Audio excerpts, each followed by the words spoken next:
Sanibonani babukeli, igama lami nginguMichelle Mlilo, angihambi ngedwa, nesivakashi sami singazethula igama lakhe. Sanibonani babukele emakhaya, okhulumayo umzalwane uMbonisi Ndlovu. Siyanamukela esifundweni sethu lesson 4 under itopic ethi Jesus before Herod. Ngaphambi kokuba siqale isifundo sethu sizovula inhlangano yethu ngomthandazo. Umzalwane Ndlovu engasivulela ngomthandazo. Singakhuleka. Baba wethu sezulwini, Nkosi, sithanda ukubonga ukusinikeza elinye ithuba lokuba nasize ngakuwe sizofunda, Nkosi. Esikucelayo masiyathi singene kulesi sifundo sanamhlanje, sengani Nkosi ungathela umoya wakho kithina, usigcwalise ngawo Nkosi, ukuthi konke siyathi sikufunde, sikukhulume Nkosi, sithola amaqiniso afihliweyo Nkosi, avela ezulwini. Ngakho lokho Nkosi sizitholele izifundo ezinhle ezothi sakhe izimilo zethu kakuhle Nkosi. Mase kuphelele konke Nkosi, ubusithatha usesekhaya lasezulwini, lapho siyathi siphile kunye nawe iminyaka engenakubalwa. Ngayo iNkosi yethu Jesu Kristu siyakhuleka, amen. Amen. Siyabonga. Njengoba besengethulile isifundo sethu, namhlanje itopic yethu esingaphansi kwayo ithi Jesus before Herod. Sizovulani-ke i-memory verse yethu, ningavula nani lapho emakhaya ku 1 Peter 2 verse 22 to 24 ngizoyifunda.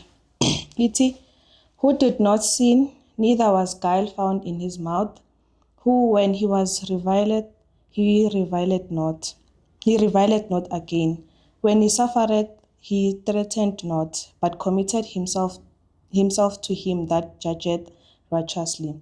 He who his own self bare our sins in his own body on the tree, that we, being dead to sin, should live unto righteousness, by whose stripes ye were healed. And then quotation yethu sithola ku The Desire of Ages, page 730. Nayo ngizoyifunda. Ithi, the mission of Christ in this world was not to gratify idle curiosity. He came to heal the brokenhearted. Could he have spoken any word to heal the bruises of sinners' souls, he would have not kept silent. But he had no words for those who would but trample the truth under their unholy feet.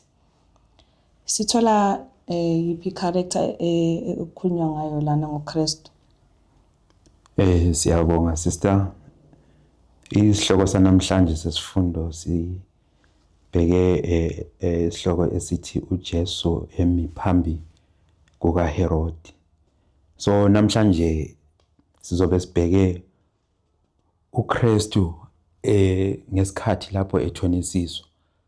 Uyathathwa usiwa ku-Anas nakuKefas, esuka lapho uya kuPilato. Mayesuka kuPilato, uPilato naye futhi umthatha umbuyisela kubani? Umyisa kuHerod. So namhlanje singaphansi kwaleyo ndawo lapho sibheke uJesu efika ngakuHerod. So into engiyithandayo ke masihlanganisa ivesi noma wesiprofethi, iveza uKristu njengomuntu ongazange kwafunyanwa inkohliso emlonyeni wakhe. Noma lapho ethukwa akazange yena athuke, noma lapho ehlupheka akazange abe ngumuntu lo othusayo kumbe obethusayo ngokuthi kukhona into azoyenza. Kodwa simbona engumuntu ozinikelayo kukho konke ukuhlukunyezwa athi ayedlula phakathi kwakho. So ngaleyo ndlela wasithwalela izono zethu, waze wayalenga esihlahleni saseCalvary, emthini ethwala bonke ubunzima nobubi bethu uluntu olwase lukwenzile. Ngakho lokho ukuthi nathi kwesinye isikhathi mase sithe sabuya saba semqondweni yethu, sibe ngabantu abamamukelayo, mase sifile ezoneni zethu, kube yilabo esathi senze njani, simphilele ngendlela enjani elungileyo. So imivimbo yakhe uKristu iyileyo ethi sanjani sathi sasiliswa ngayo. So masibheke uKristu esesiphambaneni, masibheke uKristu indlela ayihambayo eyobuhlungu, ethonisiswa, eshaywa, ehlukuluzwa, kumele isikhumbuze ukubana ukhona intengo esathenga ngayo eyayinkulu ngendlela enjani ephakemeyo. So ngaleyo ndlela kumele ukuthi sibe nakho ukuzisola ezimpilweni zethu sikwazi ukuthi simkhole uKristu. Nanku okunye lapho okuvezwa ngumoya wesiprofeti ngaphansi ithi yona umsebenzi uKristu lawo owathi wawunikeza umhlaba awungayisiwona lo ukuthi anikeze ulwazi nje olungela uncedo, kodwa wayethanda ukuthi lapho nxa lapha okwakulesidingo khona ukuthi akhulume, asebenze, asilise, wayekwenza konke lokho. Kodwa lapho kwakungekho khona isidingo, lapho wayezophuma ukuthi aveze into engenamsebenzi ebantwini, uKristu wayekhetha ubana athule. So yiyo leyo ndlela uKristu wathi kanjani aziphatha ngayo esaselapha emhlabeni, okuyisifundo futhi kithina masiyathi sifunde siye phambili ukuthi sizithathele isibonelo kuKristu ukuthi waziphatha kanjani nxa esaphila lapha emhlabeni. Siyabonga. Sizongena ke ku Sunday number 1 under i-subtopic ethi trying to avoid the issue. Umbuzo wethu ka A uthi trying to evade the responsibility for Christ's condemnation, what did Pilate do? Yebo, ngoba bese ngishilo ukuthi uKristu uphambi kuka Pilato. So ivesi esiliphiweyo laphana ithi kuLuke 23 verse ngelika 5 ithi, and they were more fierce, saying, he stirred up the people, teaching throughout all Jewry, beginning from Galilee to this place. When Pilate heard of Galilee, he asked whether the man were a Galilean. And as soon as he knew that he belonged unto Herod's jurisdiction, he sent him to Herod, who himself also was at Jerusalem at that time. So into esiyitholayo lapha yikubana uPilate ngoba beza noJesu kuye bemcala bembeka amacala lawo ukuthi uzama ukuvukela umbuso wamaRoma, icala lokubana wayezama ukuthi azenze inkosi yamaJuda ngaleso sikhathi. Bona ngokuphila kwabo babe ngaphansi, kumbe ngokuthunjwa kwabo babe ngaphansi kombuso wamaRoma. So ke lapha bambeka uJesu icala lokuthi kanjani uzama ukuvukela umbuso wamaRoma. So bamletha ke kuPilate ukuthi azombeka lelo cala lokuthi amgwebele ukufa. Kodwa nansi into engiyithandayo ukuthi uPilate kuso sonke lesisimo ubhekile ukuthi leli cala elibekwa kuKristu akulona iqiniso, ngoba wazi wafunda wababona izimilo zabo ukuthi baqamba amanga bazama ukubeka uKristu into enjani engeyona. Ithi he knew that the Jews had accused him through hatred and prejudice. He knew what was his duty. So uPilate uyasibona sonke lesisimo usibhekile, kodwa uthanda ukuthi athole ithuba lokubana engamkhulula kanjani ubani uKristu. It should he refuse to give into their hands, a tumult will be raised, and this he feared to meet. When he heard that Christ was from Galilee, he decided to send him to Herod, the ruler of province, who was then in Jerusalem. By this course, Pilate thought to shift the responsibility of the trial from himself to Herod. So ngaleyo ndlela wazama uPilate ukuthi masezwile ukuthi lo muntu akayena umuntu osuka under iprovince yakhe lapha abusa khona, kumbe isigaba sakhe lapha abusa khona, uvele athi limthatheni limuse kubani uHerod onguye obusa kuleso sigaba. Nxa siyibheka nje ngamafitshane usibona imbali eyayikhona phakathi kukaHerod kunye lo Pilate. Kwakukhona ukungezwani kulaba ababusa babekhona. uHerod wayeyinkosi ebusa eGalili, kanti uPilate he was a governor owayebusa kuphi, wayebusa eJudea. So kwakukhona lapho ababeshayisana khona ngokomngcele ukuthi lo ubusa aphelele lapha nangezinkinga ezazisemuva ezingazibalisa ngenxa yesikhathi esingeke sazibalisa ukubana kukho kuyini ababekubanga lokho okwakubenza bengabangane ekubuseni kwabo. So ngesenzo lesi sikhona manje uKristu bathola ithuba lokuthi bazame ukubuyisana ngokuthi uPilate akwazi ukurecognize ubani uHerod ukuthi laye uyigovernor kumbe uyinkosi endaweni yakhe lapha abusa khona. So ngesenzo esinjalo ithi yona lapha mayisigcina ithi he also thought this is a good opportunity to heal an old quarrel between himself and Herod, and so it proved. The two magistrates made friends over the trial of the Savior. So ngaleso senzo bakwazi ukuthi babuyisane ngokuthi barecognizeane umunye abone ananzelele omunye ukuthi ungumbusi endaweni ethile. So lokho bakwenza ngokuhlanganyela ukubaneni banjani banikezelane uKristu ngesikhathi enjani ethonisizwa. So abangane kwezinye izikhathi abantu abangezwaniyo kwezinye izikhathi mase bethole i-common ground yokuthi bahlangane bazokwenza lokho ukuthi bafeze injongo yabo. So ezikhathini eziningi kufanele siqaphele lathi ukuthi masidlula ezikhathini ezinzima lapho kukhona izitha zizothi zihlangane ngendlela yokuthi zikwazi ukuthi zisiprosecute thina njengabantu bakaNkulunkulu. Siyabonga. Njengokusho kwakhe umzalwane uNdlovu, yiyo le ndlela uPilate ayisebenzisa to avoid the issue.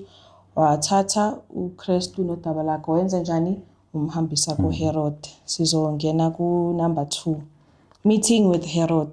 Mhlawumbe ukuchazisela ababukeli ukuthi sibe ndawonye singabachazela kafishane ukuthi lo Herod esikhuluma ngaye kwakubani abangamazi. Yebo siyabonga. So uHerod lo esikhuluma ngaye sikhuluma ngoHerod lo owabulala uJohane uMbhaphathizi. So kusenguyena lo Herod okulethwa kuyena uKristu. Yes, uHerod the Antipas nguye lo esikhuluma ngaye. So sizobe sibhekile ubana uKristu ufika kanjani phambi kukaHerod njalo uziphatha kanjani. Siyabonga. Umbuzo wethu ke ka-A uthi, how did Herod feel about meeting Jesus and what were his thoughts when he saw him? Yebo siyabonga. Esikutholayo ukuthi uHerod wazizwa kanjani mayebona uJesu. Njalo imicabango yakhe yaba yini mayembona. Kuthiwa ekuqaleni kuthiwa uHerod mayezwa ngoJesu Kristu la ngemisebenzi yakhe ayenza. Kuthiwa washa uvalo. Wethuka wamangala ukuthi lo muntu lo engabe ongubani. Mhlambe ngabe nguye lo uJohane uMbhaphathizi awamnqumayo kwalethwa ikhanda lakhe. So ngaleso senzo uHerod esibona wayesenzile kuthiwa akazange abe nokuthula empilweni yakhe. Wahlala kumbalisela unembeza wakhe wahlala ebalisa ngazo ngegazi alichithayo elikabani elikaJohane uMbhaphathizi. Ngokubana kwakungeyona injongo yakhe ukuthi abulale ubani uJohane uMbhaphathizi kodwa ngesenzo sokuthi wayenze umkhosi omkhulu. Lapho senze umkhosi omkhulu ebize ezinye inkosi amanye amakhosi ayekhona kuleyo ndawo. Wasethi nxa indodakazi yakhe izithe iyagida ngendlela eyamjabulisayo wasesithi cela noma yini nizokunikeza indodakazi yami. Kanti kukhona ifu elimnyama kumbe itulo elalikhona elalikhandwe ngunkosikazi wakhe. Ngokuba uJohane uMbhaphathizi wayethe wakhuza isono sokubana uHerod angeke akwazi ukuthatha unkosikazi kamfowabo esanjani esaphila. So ngendlela enjalo ke sibona ma ezizwa ngoKristu ucabanga ukuthi loya Johane uMbhaphathizi sekavukile sekhona uyaphila. So ukuphendula umbuzo ukuthi uHerod wajabula kakhulu. Kuthiwa he was glad angithi he was exceedingly glad for he was desirous to see him of a long season because he had heard many things of him and he hoped to have seen some miracle done by him. So mayezwa ngezimangaliso uKristu anjani azenzayo wazama ukuthi wafisa ukubana ahlangane nayo lo Kristu la azibonele mhlawumbe kulezi zimangaliso uKristu anjani ayezenza. Siyabonga. Sizongena ku B. Ithi, how did Herod's interview with Jesus begin? Esefikile uKristu, wafika wathini uHerod kuye uKristu? Yebo. Esikuthola before nje sidlulele ngaphambili ngakuB laphana kuma prophet ngasezansi. Sibona ukuthi indlela uKristu aziphatha ngayo ma efika phambi kaHerod elethwa kuyindlela eyisibonelo kakhulu esihle ezimpilweni zethu. uKristu ma efika phambi kaHerod uziphatha ngendlela leyana eqoqekileyo yokuthi ma uHerod ma wathi embheka wabona umuntu olungileyo, akazange abone umuntu mhlambe ohambisana lalawa macala ayewabekwa ngaleso sikhathi. Ithi looking with compassion into the serene face of the world's Redeemer, he read in it only wisdom and what and purity. So wabona umuntu onjani ohlakaniphileyo, umuntu onjani ohlanzekileyo, akazange abone isigebengu njengaleso ababenjani abambiza. Ithi he as well as Pilate was satisfied that Christ has been accused through malice and what and envy. So wakunanzelela layo Herod kwafika kuleso sikhathi ukuthi lo muntu abambeka wonke lamacala noma bekhuluma zonke lezi zinto eziningi akuyena akufani naye nalowo muntu. Yes, akuyona lento ayibonayo. So lokhu kuyisifundo kithina namhlanje sisitholayo ukuthi even when we are brought before the courts and ama tribunals lapho sizo chuchiswa khona, isimilo sethu kufanele ukuthi sikhulume. Yes, kumele sikhulume isimilo sethu, ukuziphatha kwethu kumele ukukhulume thina singakakunjani, singakawuvula umlomo. Yes, because i-character beka sibe obala, sibonakala ukuthi ngempela lo umuntu onjani. Umuntu olisela uvele ukhethwa phambi kwabantu ngendlela agqoke ngayo, ngendlela aziphatha ngayo, ngendlela njalo, kodwa konke lokho akuzange kwabonakala kubani kuKristu. So isifundo kumele sizithathele sona. Then mase singena kuB lana umbuzo kade ubuzile ubana uHerod wayiqala kanjani interview yakhe noKristu. Esikutholayo lana kuLuke 23 verse ingelika 9. Ithi then he questioned with him in many words. So simbona uHerod mayeqala ukukhuluma noKristu akakhulumi naye kahle, uvele afake ambuza izinto eziningi, khuluma inkulumo eziningi, kuvele kube kuningi nje kubani kuKristu. So uKristu into esimbona eyenza yona yikubana wamamela kuphela uHerod, akazange waphelela lapho uHerod waze wanjani waletha abantu abagogekileyo ukubana uKristu abuye azokwenza ini imimangaliso kumbe those miracles ukusilisa laba bantu, ukwenzela ukuthi konke lokho kube ubufakazi ukuthi ngempela uKristu njani uyilo muntu azisho ukubana unguyena. So kodwa ke ngendlela enjalo wakwenza konke lokho ezama ukubana athole ukubana uKristu ungubani.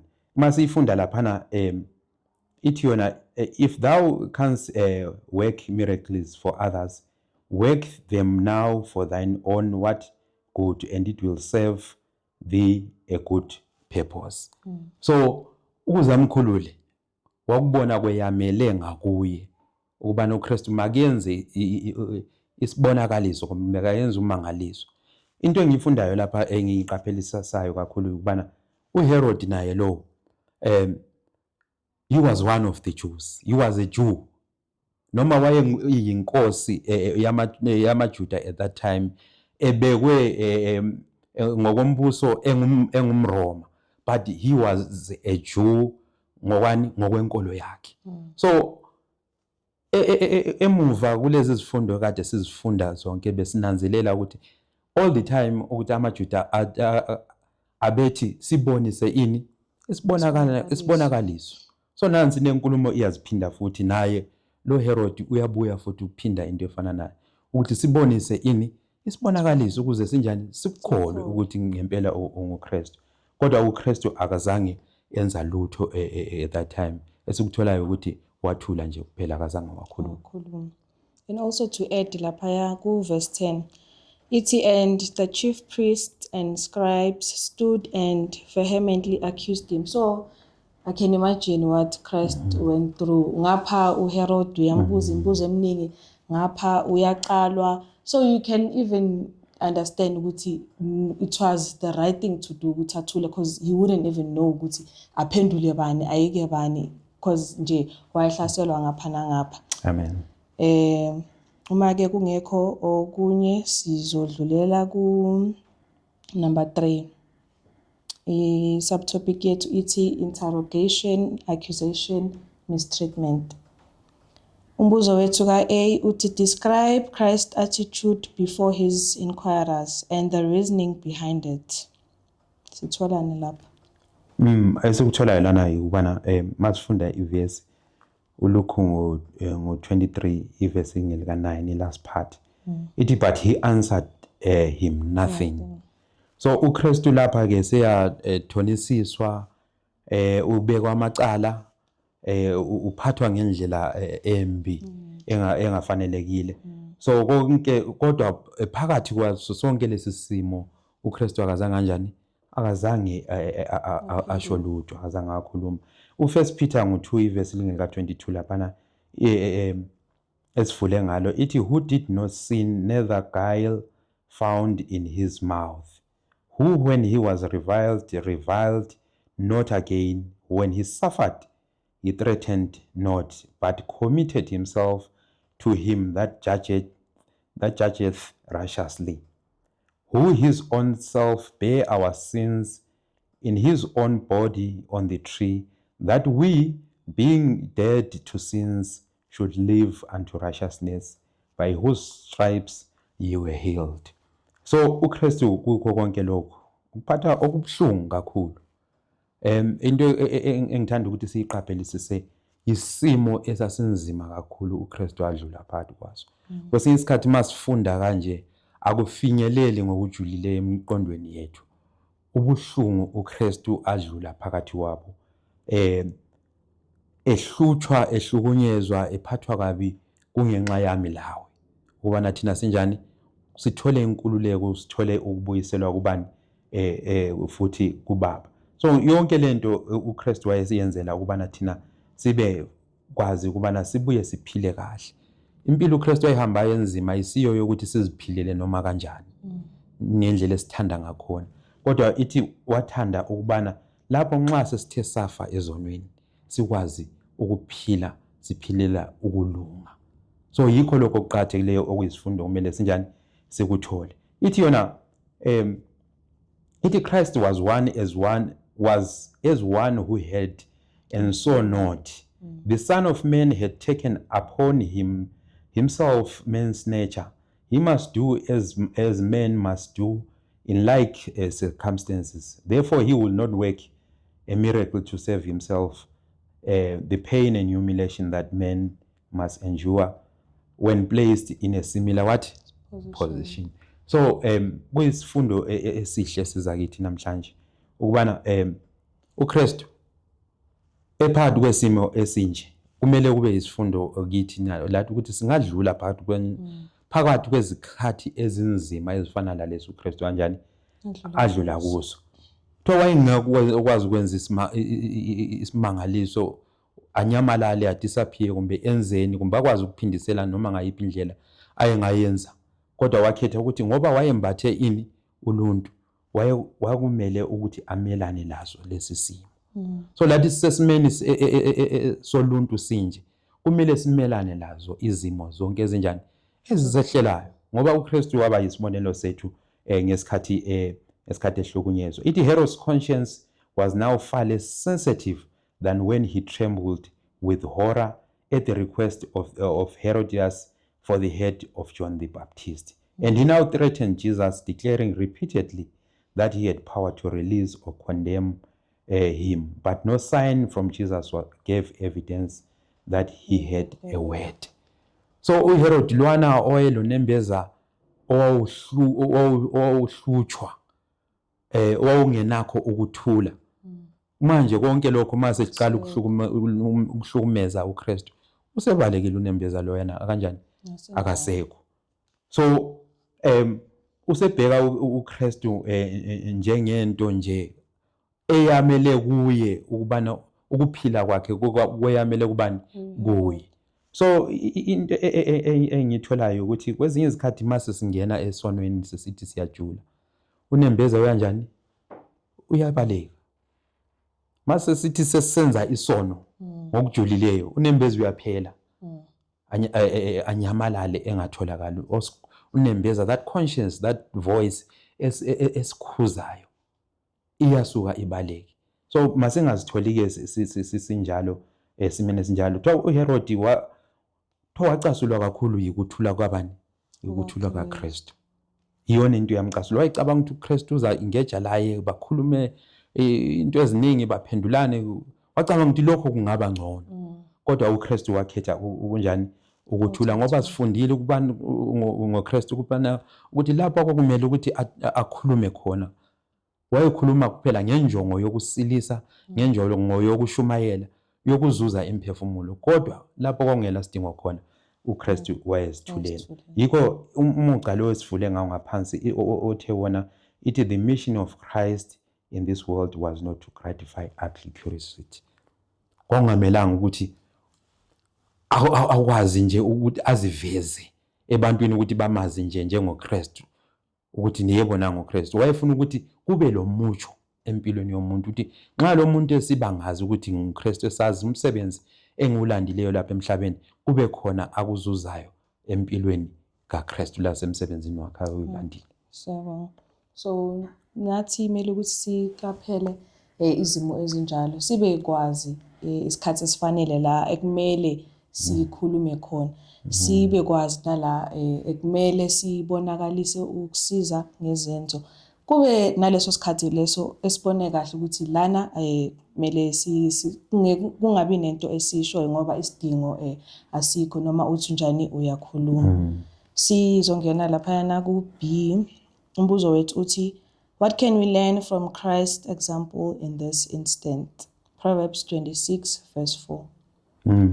So Proverbs 26 verse 4 uthi answer not a fool according to his folly, lest thou also be like unto him. Yes. So kwezinye izikhathi mawubona ukuthi umuntu uyisiwula usuke kumele ugweme ukwenzela ukuthi ekukhulumeni kwenu kumbe in your conversation lingagcini lonke selibonakala ngani njani into efanayo lonke seniyiziwula. So uKristu wakunanzelela lokho ukuthi inkulumo kaHerod yonke igcwele ubuwula, igcwele ukungazi ngaphakathi kwakhe. So wasebona indlela engcono ukubana kungangcono kanjani athule than to engage in conversation engeke yazi yamsiza ngalutho. So ngaleyo ndlela lathi kuyizifundo kithina ukuthi let us not engage in useless conversations. Sometimes kwezinye izikhathi sasibe ama conversations sibe lama dialogues lapho esizama khona ukuprove khona a point. Ubona kodwa ukuthi abantu okhulumisana labo vele laba even noma ungakhuluma kanjani abangeke bakuzwe. So it becomes useless and time wasted. So in those moments but the silence is what is golden. Yes. Ngcono ugcina ukuthula kwakho kuyoba kuhle kakhulu uzobe useve isikhathi sakho. Nanku ke engithanda ukuthi sikuphawule ngoHerod. Ithi yona Christ might have spoken words to Herod that would have pierced the ears of the hardened king. He might have stricken him with fear and trembling by laying before him the full iniquity of his life and the horror of approaching doom, But Christ's silence was the severest rebuke that he could have given. Herod rejected the truth spoken to him by the greatest prophets of the prophets and no other message was he to receive. Not a word had the majesty of heaven for him. That ear that had ever been opened to human who had no room for Herod's what? Commands. So uKristu uyakunanzelela ukuthi engazama ambulele impilo yakhe ukuthi isiphetho sakhe sizoba buhlungu kangakanani, sizoba nzima kangakanani. Kwakungeke kunjani kumguqule lokho uHerod, ngokuba wayesekhethe ukubana inhliziyo yakhe injani ibe ngeqinileyo. So isifundo lesi ekumele ukuthi sizithathele sona today ukuthi masilizwe ilizwi likaNkulunkulu kumbe masibona izimanga zenkosi zisenzeka ezimpilweni zethu, masingazenzi zibe lukhuni izinhliziyo zethu, ngoba mhlawumbe asikwazi ukuthi lokho kuncenga okamoya kuyabe ngokugcina noma cha. So uHerod wayesefinyelele esigabeni sokuthi akasakwazi ukuthi aphenduke abuyele emuva.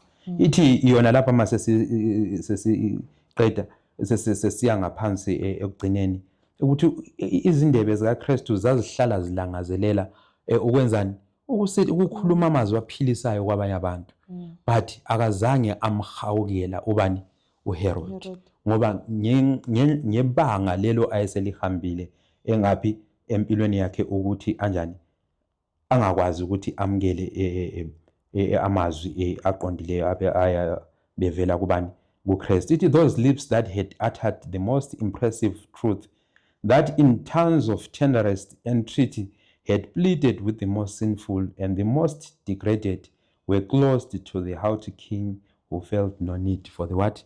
For the Savior. So isimo esibi, isithombe esibi esisibona sivela esimilweni sikabani sikaHerod. Lapho uncenga sokuthe kwafika ekugcineni, lapho usufika esigabeni sokuthi usuthuke umoya onjani oyingcwele, ungasakwazi ukufinyelela enhlizweni yakho ukuncenga. Akusona lesi into esingayifisa kubana yenzeke ezimpilweni zethu. So masisithathe lesi sifundo sikaHerod sisibonise ukubana kukangakanani kumbe kujule kangakanani ukuthi wenqabe uNkulunkulu ngesikhathi usaphila. Siyabonga. Iyo ke iphathi ka number 3 yethu lena sitholayo under itopic ethi interrogation, accusation and mistreatment. Sizoyani ku number 4. Christ is mistreated by Herod. Saqhubekile indaba. Umbuzo wethu ka A uthi, how did Herod react when he realized he could not intimidate Jesus? Yebo siyabonga. Luke 23 verse lika 11 ithi yona lapha, and Herod with his men of war set him at naught and mocked him and arrayed him in a gorgeous what? Robe. So bayamhlaza bayamhleka uKristu. Lokho kwakuzama ukuthi kunjani, wayesebonile ukuthi uKristu akathuki, akasomuntu osabayo, asakakwazi ukumsabisa ubani uKristu. So ngendlela enjalo bazama ukuthi bamhleke bamenze yonke lento, kodwa kwangasela luncedo kwazo zonke lezo zinto. Ithi uHerod ke laphana ngendlela uKristu ayethule ngakhona, ithi Herod's face grew dark with passion. Turning to the multitude, he angrily denounced Jesus as an what? As an impostor. Then to Christ he said, if you will give no evidence of your claim, I will deliver you up to the soldiers and the people. So umbeke manje uyabona ukuthi ngoba kamphendule sembeke icala ukuthi ha wena uzama ukuzenza umuntu ongeyena ukuthi nguwe. So wabona ukuthi akasafinyelelanga ukuthi afeze lokho ayenjani ayekufisa ukubana akuthole kuJesu. It no sooner were these words spoken than a rush was made for Christ. Like wild beasts, the crowd darted upon their prey. Jesus was dragged this way and that. Herod joined the mob in seeking to humiliate the what? The Son of God. Ngapha ixuku labantu libhizi licala uJesu libanga umsindo, bayamdonsa uJesu, bayamdonselana, omunye umdonsa ngapha omunye umdonsa. Lo Herod naye uyangenela futhi esenzweni esinjalo, uyadonsa uKristu. Ibisisithi yona lapha, had not the Roman soldiers interposed and forced back the maddened throng, the Savior would have been torn in pieces. So this is not just a mistreatment esingaphonga ukuyibeka kalulana nje ingazwakala ukuthi yayibuhlungu kangakanani. Abantu bekudonselana befuna ukudabudabula, omunye ekufunda ngapha omunye ukufunda ngale, uba sesimeni you are not comfortable in that space.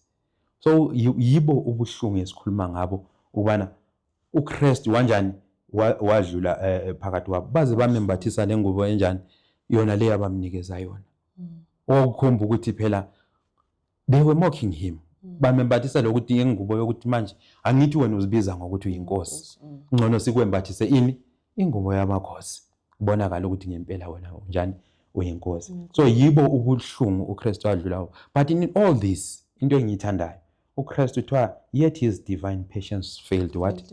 Not. Phakathi kwesimo esinjalo uKristu wayelokhe ebekezela, wabekezela kwaze kwaba ngaphi, kwaba sekugcineni. Akazange avule umlomo wakhe, akazange aqala ukuthukana, akazange yenza into mhlawumbe babe ngabakhomba ukuthi hayi sebasabisa manje sefuna ukwenza something. Cha, kuthiwa wagcina ukuthula kwakhe, wabekezela kwaba sekugcineni. Okuyisifundo kithina la ukuthi masidlule ezikhathini zobunzima siyaqala ukuthanda ukukhuluma izinto eziningi. Siqale sesiyabalisa, hey lokho, hey, uyabona ngaleso senzo sisuka sesi-invite ubani uSathane ezimpilweni. USathane uthola ithuba lokubana anjani angenele, kodwa kuKristu azange alithola ithuba. So masifundeni ukubekezela ezimeni ezinzima lezo ezisibizela khona ukuthi noma kufanele ukuthi sikhulume, noma kufanele ukuthi si-act ngendlela engeyona, sikwazi ukuzigcina si patient enough, singaletha umvukela, singakhozi ama situations lama sins are unnecessary at that time. Sibe ngabantu abaqoqekileyo, ubonakala ukuthi impela sifundile kwisifundo sikaKristu. Siyabonga. Kunale musho lo sithanda ukusho ukuthi umuntu i-character yakhe ivezwa uma ngabe hamba esikhathini sobunzima, and siyafunda lana ke kuKristu isifundo esikhulu kakhulu kodwa ukusho ukuthi kukho konke lokhu adlula kukho, but and all the sacrifices that he did, he had patience kukho konke. So nathi it's a great lesson to us ukuthi lapho okungemnandi khona sibe nayo i-patient leyo uKristu abanayo, ngoba lezi zifundo they are an example to us. Siyabonga. Sizongena ku B. Umbuzo wethu uthi, why did Herod send Jesus back to Pilate? Luke 23 verse 11. Esikutholayo lapha ukubana uHerod esemembathisile ke leyo ngubo, uyambuyisela kubani kuPilate ukuthi makahambe ayombeka icala. Esikutholayo ke lana ukuthi phakathi besasebhizi ngalokhu kuhlukumeza uKristu ngendlela ebuhlungu leyo, kuthiwa kwaba khona ukukhanya okwavelayo. Kuthiwa ukukhanya lokhu uHerod naye wakwazi ukuthi anjani akubone. Labanye ababekhona ngaleso sikhathi ababelokhu begijima bezama ukuthi bafinyelele kuKristu bamhlukumeze, kuthiwa bakubona lokho ukukhanya. Kuthiwa Herod was convicted. The last rays of merciful light were shining upon his what? Sin-hardened heart. Lokho kwakuyikuncenga kokugcina okwavelayo kubani enhlizweni kaHerod. Kuthiwa he was convicted. Wabona impela ukuthi ngempela lo muntu is not just a normal person like any other person. Waba lobufakazi bakho, kodwa inhliziyo yakhe yayithe yaqiniswa ngani? Ngesono. It at the very time when Christ was encompassed by mockers, adulterers, and murderers, Herod felt that he was beholding a God upon his throne. So, phakathi so sonke lesi siphithiphithi esenzakalayo, wabona ngani ubona uNkulunkulu ehlezi esihlalweni sakhe. So lo wayebufakazi obezayo, noma uKristu engakhulumanga ngamazwi akhe, wazifakazela yena ngamazwi akhe phambi kwakhe uHerod, kodwa kukhona uNkulunkulu isibonakaliswa senzayo esabethusayo. uHerod wamangala njalo waba nesiqiniseko ukuthi impela lo ngumuntu kaNkulunkulu. Eqeda lapho noma inhliziyo yakhe wayiqinisa noma kanjalo kwakumele ukuthi amvume ubani uKristu kuleso sikhathi. So kwakuyisikhathi sakhe sokugcina lapho ayincengwa khona. So isifundo engisitholayo lapha ukubana izikhathi ezinje amathuba afana nalawo akumelanga ukuthi ngabe ayadlaliswa njengoba uHerod walidlalisa lelo thuba. Lapho ukuncenga kusiza kuye okunjani okugcina, but he still refused, he still hardened his heart. So mase eqinise inhliziyo yakhe uyamthumela ukuthi abuyele back kuPilate ayombeka icala. And ukumbuyisela kuPilate ubonisa ukuthi naye noma selethwe kuHerod ayikho into ayekade engamcala ngayo. Kukho konke lokhu uKristu wathi awufika ukwenza kuHerod, so naye wagcina engasitholanga isombululo njengoPilate. Ugcina senjani? Sembuyisela futhi kuPilate. Sizongena ke esigabeni sethu sokugcina number 5 under itopic ethi like a lamb brought to the slaughter. Umbuzo wethu uthi, what is the condition of a person separated from God? So lapha sibona uKristu efaniswa lewundlu elilethwa kuphi? Elilethwa ukuzobulawa. Yes. So uKristu ke emasethe ephakathi kwalokho kuthonisiswa ephakathi kwakho wayefana njengewundlu ekwasokumele ukuthi lilungele ukuthi linjani liyobulawa at that time. So icondition ke yomuntu othe wahlukana loNkulunkulu ile esifunda laphana kuIsaiah 53 verse 6 elithi all we like sheep have gone astray. We have turned everyone to his own way, and the Lord had laid on him the iniquity of us all. So mase umuntu ohlukane loNkulunkulu ngumuntu lo osekhethe indlela yakhe. Ufana lemvu ehlanhlathayo engena esigangeni ihamba yodwa ingazi ukuthi iya kuphi at that time. So kuba yisimo esibhlungu kakhulu ukungamazi ubani uNkulunkulu ngoba usuka untula uhamba ebunyameni. Uma prophet lapha esuthola ithi sin had become a science and vice was consecrated as a part of religion.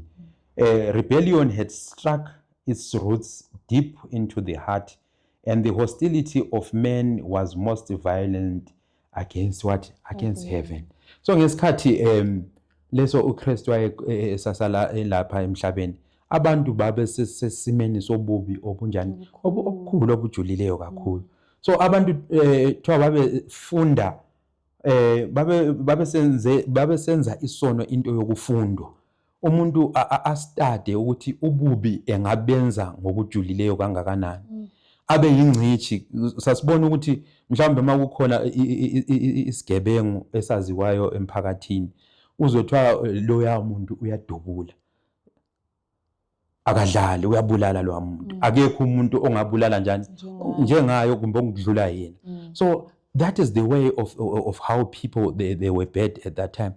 Isono basebenza ngokunjani ngokundluleleyo ububi. Abantu bayosebenza ububi as part of what? As part of their religion. Kungabi khona umahluko nje into enhle umuntu afuna ukuyenza but kube ukuthi nami ngiyabenza njani ububi ngendlela ejulile. So umuntu ohlukane loNkulunkulu uhamba ayofika kulelo zinga lokuthi akakasasabi ukuthi ufuna ukwenza ububi obungakanani but sefuna ukuziqhayisa ngani ngobubi abenzayo. Abonakala ukuthi hayi mina ngingumpetha ngingumkhulu ngendlela engenza ngakhona ububi. So ithi yona lapha mase sigcina, it was demonstrated before the universe that apart from God humanity could not be uplifted. Njengezikhathi zikaNoah angitsho kuzoba njalo ngezikhathi zanjani zokugcina. Ngesikhathi sikaNoah abantu babesenzani? Babephuza besendiselana begana besenza yonke lento.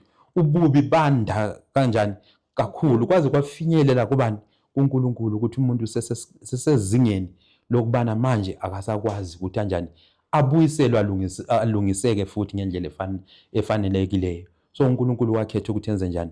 Wakhetha ukuthi ambhubhise umuntu. So unjalo ke umuntu othe wahlukana lo nkulunkulu wakhe. Siyabonga. Kumele ukuthi-ke siqaphele singazitholi sisezimeni ezinjalo ngoba uthando lukaKristu lusanele thina sonke. Amen. Kodwa kuyafika la khona ukufika khona ungqi ukuthi umusa unjani uyaphela. So sengathi-ke singalapha esithandaza khona kube umkhuleko wethu lona ukuthi singazitholi sisobubini obungaka obukhona la emhlabeni, kodwa lezi zifundo lezi kuzobe yiso ezisinqandayo ebubeni lobu obukhona la ngaphandle. Amen. Amen. Sizokuyena ku-B umbuzo wethu wokugcina uthi, how has God opened the door for our restoration? Amen. Siyabonga. uNkulunkulu ke unguNkulunkulu lothando. Ngokubana ekuqaleni umuntu esethe wawona esewonile wakhetha ukuthumela indodana yakhe ukubana kanjani izosifela isihlenge futhi kulokhu ukubi.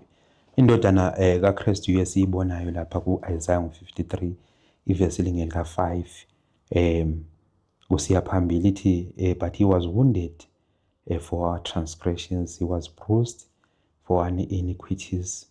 The chastisement of our peace was upon him, and with these stripes we are healed.